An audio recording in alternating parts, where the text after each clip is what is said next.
Hello students, welcome to Shivan concepts. నేను మీ Shivan. So TGPSC group 1 mains ఒక ఫలితాలు అయితే మనం రావడం జరిగింది. సో దానికి సంబంధించి మనం చూస్తే చాలామంది ఇంగ్లీష్ మీడియం వాళ్ళు ఎక్కువ క్వాలిఫైర్ అని చెప్పేసి ఈ గ్రూప్ 1 యొక్క మెయిన్స్ ఫలితాల్లో మేము కూడా మీడియం అనేది చేంజ్ చేసుకోవచ్చా, నెక్స్ట్ ప్రిపరేషన్కి మేము కూడా మీడియం అనేది చేంజ్ చేసుకోవచ్చు అని చెప్పేసి అడుగుతూ ఉన్నారు. ఇక్కడ ప్రిపరేషన్లో మీడియం అనేది చాలా క్రూషియల్ రోల్ అయితే ప్లే చేస్తుంది. ఎలా అనేదంటే మీరు తీసుకునే మీడియం అనమాట. ప్రిపరేషన్ స్టార్ట్ చేస్తారు కదా, అక్కడ మీరు తీసుకునే మీడియం అనేది చాలా ఇంపాక్ట్ చూపిస్తుంది.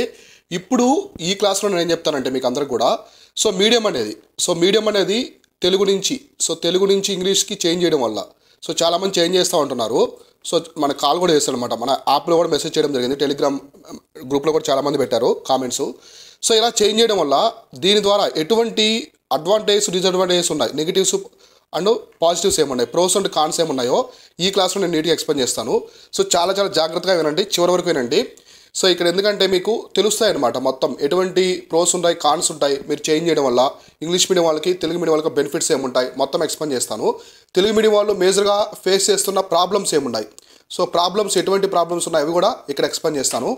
దీనికంటే ముందు ఈ గ్రూప్ 1కి సంబంధించి టీజీపీఎస్సీ అనమాట. తెలంగాణకు సంబంధించినటువంటి గ్రూప్ 1కి సంబంధించి మనమైతే ఒక మెంటర్షిప్ ప్రోగ్రామ్ తీసుకొచ్చాము. ఇక్కడ ప్రతి ఒక్కరు కూడా మీకు సిలబస్ అనాలిసిస్ కావచ్చు, మెయిన్స్ ఆన్సర్ రైటింగ్ ఉంటుంది, ఆన్సర్ రైటింగ్ సెషన్స్ ఉంటాయి. ప్రతి ఒక్కరి మీద ఫోకస్ చేస్తూ ఇండివిజువల్ మెంటర్షిప్ అనమాట. అంటే ఇది గ్రూప్ ఆఫ్ మెంటర్షిప్ కాదు, ఇండివిజువల్ మెంటర్షిప్. మీ మీద ప్రోగ్రెస్ చేస్తాము. ఇక్కడ కంటిన్యూస్ ప్రోగ్రెస్ ట్రాకింగ్ అనమాట. మీకు ఫోన్ కాల్స్ తీసుకుంటాము, మెంటర్ మీకు అవైలబుల్ ఉంటారు, మెయిన్స్ ఆన్సర్స్ రాపిస్తాను మీ చేత. రాసిన తర్వాత ఎవాల్యుయేషన్ చేసిన తర్వాత ప్రతి ఒక్కరికి సపరేట్ సెషన్ తీసుకొని మీకు ఎటువంటి మిస్టేక్స్ ఉన్నాయి అవి చెప్తాము. ఒక టాపిక్ తీసుకొని ప్రతి సిలబస్లో సబ్జెక్ట్ టాపిక్ తీసుకొని ఇక్కడ మెయిన్స్లో ఎలా ప్రశ్నలు అడుగుతారు, ప్రిలిమ్స్లో ఎలా అడుగుతారు మొత్తం చెప్పడమే జరుగుతుంది. ఎవరైనా మన మెంటర్షిప్ జాయిన్ అవ్వాలనుకుంటే డిస్క్రిప్షన్లో మన వాట్సాప్ టీం యొక్క లింక్ ప్రొవైడ్ చేస్తాను, అక్కడి నుంచి మీరైతే జాయిన్ అవ్వండి. బయట కంటే కూడా చాలా తక్కువలో మనమైతే ప్రొవైడ్ చేస్తున్నాము ప్రతి ఆస్పిరెంట్ అఫోర్డ్ చేసే విధంగా. ఇప్పుడు మనం చూద్దాం మీడియంకి సంబంధించి ఏ విధంగా చేంజ్ చేసుకోవడమో తెలుస్తుంది. మామూలుగా బయట మామూలు ఎక్కువగా వినిపించింది ఏంటంటే తెలుగు మీడియం వాళ్ళు చాలా తక్కువ మంది సెలెక్ట్ అయ్యారు, ఇంగ్లీష్ మీడియం వాళ్ళు ఎక్కువ సెలెక్ట్ అయ్యారని చెప్పేసి చెప్పడం అయితే జరిగింది.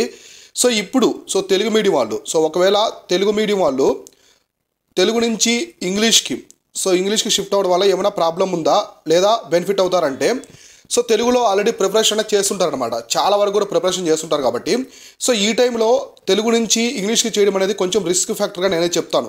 రిస్క్గా చెప్తాను. ఎందుకంటే నెక్స్ట్ మనకి నోటిఫికేషన్ రిలీజ్ చేసే అవకాశం ఉందన్నమాట. ఈ రిక్రూట్మెంట్ అవగానే కొత్త నోటిఫికేషన్ రిలీజ్ చేసే అవకాశం ఉంది ప్రభుత్వం అనేది. ఈసారి కూడా పోస్టులు వేకెన్సీస్ కూడా చాలా పెద్ద మొత్తంలో ఉన్నాయని చెప్తున్నారు. కాబట్టి ఇప్పుడు మీరు ఇన్ని రోజులు తెలుగులో చదువుంటారనమాట. సబ్జెక్ట్స్ మొత్తం కూడా కోర్ సబ్జెక్ట్స్ అయితేనేమి, మిగతా సబ్జెక్ట్స్ కావచ్చు, అది బోత్ ప్రిలిమ్స్ కావచ్చు, ప్రీ కావచ్చు అండ్ మెయిన్స్ కావచ్చు, రెండింటి పరంగా మీరు చాలా స్ట్రాంగ్గా చదువుంటారనమాట. ఇప్పుడు ఇంగ్లీష్ మీడియంకి షిఫ్ట్ అవ్వడం వల్ల మీరు షిఫ్ట్ అవ్వగానే మొత్తం చేంజ్ అయిపోతుంది అనమాట. లాంగ్వేజ్ మొత్తం కూడా చేంజ్ అయిపోతుంది. మీరు చదివే విధానం కూడా టూ మచ్ లేట్ అవుతుంది అనమాట, కొంచెం లేట్ అవుతుంది. కాబట్టి ఇప్పుడు మీరు ఇలా చేంజ్ చేయడం వల్ల టైం టేకింగ్ ప్రాసెస్ అనమాట. చాలా వరకు టైం టేకింగ్ ప్రాసెస్ ఉంటుంది. అయితే మేము తెలుగు మీడియం రాయడం వల్ల సెలెక్ట్ అవ్వట్లేదు.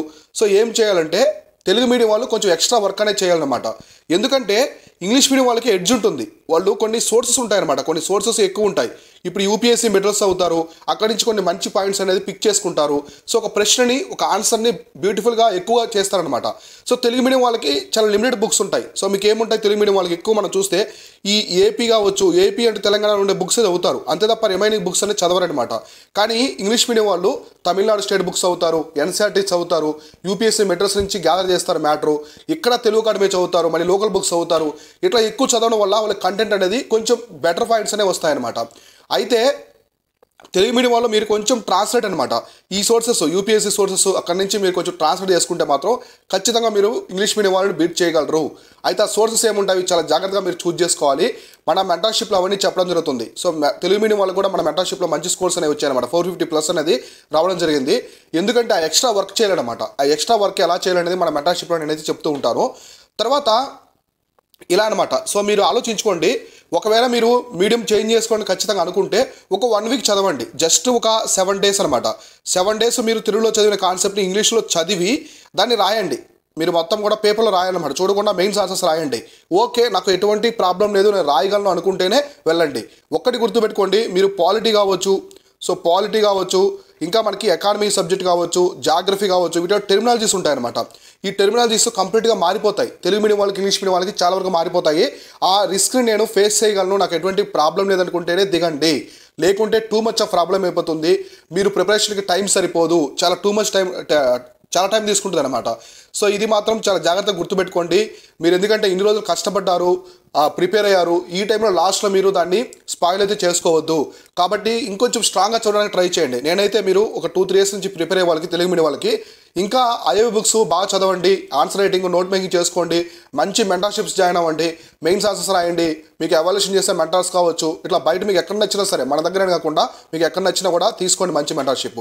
కాబట్టి అది ఒక రిస్క్ ఫ్యాక్టర్గా నేనైతే చెప్తాను. కాబట్టి దాన్ని బట్టి మీరు ఆలోచించుకోండి. మీకు ఎలా అనిపిస్తే, మీ మనసుకి ఎలా అనిపిస్తే, నమ్మకంగా అనిపిస్తే అదే చేయండి. తర్వాత బిగినర్స్ అంటే కొత్తగా ఇప్పుడు ప్రిపరేషన్ స్టార్ట్ చేసేవాళ్ళు, సో బిగినర్స్ ఉంటారు కదా, సో వీళ్ళు ఏం తీసుకుంటే బాగుంటుంది, ఏ మీడియం తీసుకుంటే బాగుంటుంది. ఇక్కడ నేను 2 చెప్తానండి మీకు అందరికి కూడా. సో ఒకటి, మీకు తెలుగు మీడియం కావచ్చు లేదా ఇంగ్లీష్ మీడియం కావచ్చు, సో బోత్ మాకు రెండిట్లో ఏదైనా ప్రాబ్లం లేదు, ఏదైనా చదవగలం అనుకుంటే ఇంగ్లీష్ మీడియం ప్రిఫర్ చేయండి. ఇంగ్లీష్ మీడియం ఎందుకంటే ఎక్కువ సోర్సెస్ ఉంటాయి, మీకు ఎడ్జ్ మార్క్స్ అనేవి ఎక్కువ పడతాయి అనమాట. అంటే మీకు ఎక్స్ట్రా వర్క్ ఉండదు, ట్రాన్స్లేషన్ చేసుకోవాల్సిన వర్క్ అనేది ఉండదు అనమాట. లేదు మాకు తెలుగు మాత్రమే తెలుస్తుంది, ఇంగ్లీష్ మీడియం తెలియదు, తెలుగు మీడియం చిన్నప్పటి నుంచి కూడా. సో మొత్తం ఇక్కడ మీరు గుర్తుపెట్టుకుంటే చాలామంది గ్రాడ్యుయేషన్ వరకు కూడా తెలుగు మీడియం చదివి ఇంగ్లీష్ తీసుకున్న వాళ్ళు ఉన్నారు, ఇంగ్లీష్ మీడియం తీసుకున్న వాళ్ళు ఉన్నారు, ఇంగ్లీష్ మీడియం చదివి తెలుగు మీడియం తీసుకున్న వాళ్ళు కూడా ఉన్నారనమాట. ఇలా 2 ఫ్యాక్టర్స్లో ఉంటారు, 2 టైప్స్లో ఉంటారు ఆస్పిరెంట్స్ అనేవాళ్ళు. అయితే మీరు తెలుగు మీడియం మాత్రం తీసుకునే వాళ్ళు బుక్స్ మంచిగా తీసుకోండి, సోర్సెస్ ఇవన్నీ కూడా. కాబట్టి ఇలా మీరు చూజ్ చేసుకొని తెలుగులో ప్రిపేర్ అవ్వడం మంచిది. తెలుగులో ప్రిపేర్ అయ్యే వాళ్ళు కొన్ని హిందూ ఆర్టికల్స్ కావచ్చు, ఎక్స్ట్రా మెటీరియల్స్ నుంచి ఖచ్చితంగా మీరు ట్రాన్స్లేట్ చేసుకోవాలి. ట్రాన్స్లేట్ వర్క్ అనేది చేయకుంటే వెనకబడిపోతారు, ఇంగ్లీష్ మీడియం వాళ్ళకంటే వెనకబడిపోతారు. సో కాబట్టి మంచి కంటెంట్ మీరు బీట్ చేయాలంటే వాళ్ళని మీరు తెలుగు మీడియం వాళ్ళు ట్రాన్స్లేట్ చేసుకోవాలి. మీ పోస్ట్లని వాళ్ళు ఆక్యుపై చేయకుండా ఇంగ్లీష్ మీడియం వాళ్ళు బీట్ చేయాలంటే ఇట్లాంటి వర్క్ అనేది చేయాలన్నమాట, కొంచెం ఎక్స్ట్రా వర్క్ అనేది ఉంటుంది. సో ఇలా గుర్తుపెట్టుకోండి. సో మన మెంటర్షిప్ అయితే ట్రై చేయండి, ప్రతి ఒక్కరు కూడా చాలా చాలా బాగుంటుంది. మీకు మెయిన్స్లో మంచి మార్క్స్ వచ్చే విధంగా ఉంటుంది అనమాట. మన మెంటర్షిప్ యొక్క టార్గెట్స్ 2 ఉంటాయి. మీకు మెయిన్స్లో ఎక్కడైతే 3 to 4 మార్క్స్ పడతాయో అక్కడ 5 to 6 మార్క్స్ పడే విధంగా చేయడము, ఇలా స్మార్ట్గా చేయడము. ఇంకోటి మన మెంటర్షిప్లో మేజర్ క్రూషియల్ రోల్ లేదంటే మీకు ఆన్సర్ రైటింగ్ అనమాట. సో ఆన్సర్ రైటింగ్కి సంబంధించి ఇక్కడైతే ఎక్స్ప్లెయిన్ చేస్తాము. అంటే మీకు ఆన్సర్ రైటింగ్లో ఎలా రాయాలి, ప్రశ్న అనేది ఎలా రాయాలి, సో ఎక్కడ సబ్ హెడ్డింగ్స్ పెట్టాలి, ఎక్కడ పారాగ్రాఫ్స్ రాయాలి, ఎక్కడ బుల్లెట్ పాయింట్స్ పెట్టాలి, ఇటువంటి టార్గెట్తోనే మనమైతే ఎక్కువగా ప్రొవైడ్ చేస్తూ ఉంటాము.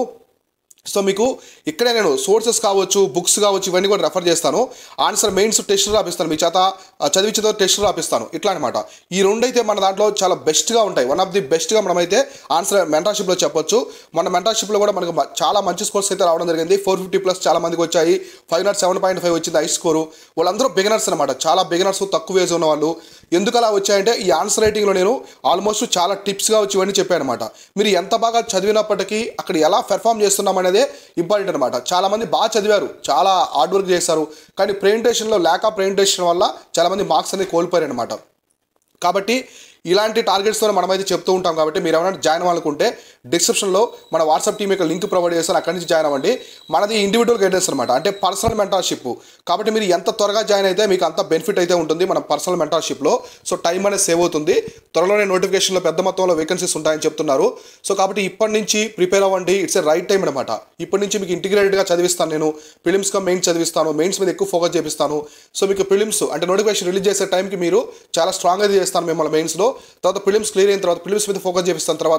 తర్వాత మీరు మెయిన్స్ అనేది రివిజన్ చేసుకుని టెస్ట్ రాసుకుని నీట్గా మంచి సర్వీస్లు అయితే ఉంటారనమాట. సో కాబట్టి మీరు బిగినర్స్ అయితే మన శివన్ కాన్సెప్ట్స్ అనేది వన్ ఆఫ్ ది బెస్ట్ చాయిస్గా నేనైతే మీకు చెప్తాను. సో మనది మంచి రిజల్ట్స్ వచ్చాయన్నమాట. చిన్నగా మనం స్టార్ట్ చేసినప్పటికీ కూడా బెస్ట్ రిజల్ట్స్ అనేది తీసుకొచ్చాము. సో పెద్ద పెద్ద ఇన్స్టిట్యూట్స్కి ధీటుగా మనకు కూడా మార్క్స్ అనేవి రావడం జరిగింది. యావరేజ్గా అంటే ఎక్కువ ఐసీ స్కోర్లే కాకుండా యావరేజ్ కూడా చాలా మందికి మంచి స్కోర్స్ అనేది తీసుకొచ్చాం మన దాంట్లో. కాబట్టి మీరు జాయిన్ అవ్వండి, చాలా చాలా హెల్ప్ అవుతుంది. బయట కంటే కూడా చాలా చాలా తక్కువ ప్రైస్లో ప్రతి ఒక్క ఆస్పిరెంట్ అఫోర్డ్ చేసే విధంగా మన ప్రైజెస్ కూడా ఉంటాయి. సో మీ కంటెంట్ కూడా చాలా మంచి క్వాలిటీ కంటెంట్ మేమైతే ప్రొవైడ్ చేస్తాం. ఇది ఓవర్గా దీనికైతే సంబంధించింది. కాబట్టి మీడియం చేంజ్ చేసుకునే వాళ్ళు ఒక 7 days అయినా చదివి ఓకే మనకి పర్లేదు అనుకుంటే చేంజ్ చేసుకోండి, లేకుంటే మాత్రం చాలా రిస్కీ ఫ్యాక్టర్ అనమాట, అది చాలా రిస్క్ ఉంటుంది అందులో. కాబట్టి అది కూడా మీరైతే గమనించండి, ఓకేనా. ఇది ఓవరాల్గా దీనికైతే సంబంధించింది. ఇలాంటి వీడియోస్ మన యూట్యూబ్ ఛానల్ అందిస్తూ ఉంటాను మీకు అందరి కోసం, గ్రూప్ 1 గ్రూప్ 2 అవేర్నెస్ కోసం. సో ప్రతి ఒక్కరు కూడా మన శివన్ కాన్సెప్ట్స్ యాప్ని డౌన్లోడ్ చేసుకోండి. అందులో మీకు current affairs, courses, mentorship programs, test సిరీస్లు అన్నీ ఉంటాయి. సో దీంతో పాటుగా టెలిగ్రామ్ ఛానల్, వాట్సాప్ ఛానల్లో కూడా జాయిన్ అవ్వండి. Keep watching, keep learning. నేను మీ Shivan, signing off. Thank you so much.